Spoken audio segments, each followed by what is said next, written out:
Okay. You know, when I was little, they used to talk about all the Puritans or whatever the case is. Huh, guess what? Christians. You know, the Unitarian Church back before they lost their rabid mind. Okay. Christians. Now they're apostasy. Okay. That's a whole crazy another conversation. Okay. Maybe they were always apostasy. They just hit it better before. I don't know. But it's all of this in terrible horribleness that's being pushed out in our society that we need to stand up against. We do, because nobody else is going to stand up against it but us.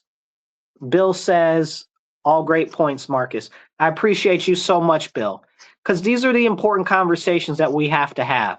You know, I really want to see us have a brighter future as a nation and be able to help uplift all of the people in our country.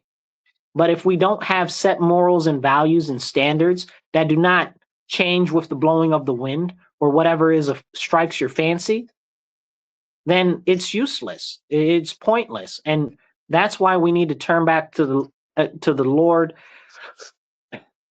our Father in heaven above. And so many people have gotten away from that. And we have to return to the teachings of Jesus Christ. That's it. It's simple. You know, and people will say, oh, some people be like, oh, well, Jesus never existed or all of this nonsense and all of that. And I'm not trying to hear none of that, what you're talking about.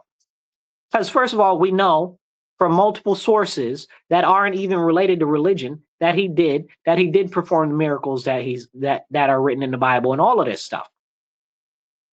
But the point is, even more so than that, the value system and the set of important rules to follow in the Bible that are handed out and handed down should be something that everybody should be able to uphold, no matter where they come from, what their religious background is. And if you can't, maybe you should leave.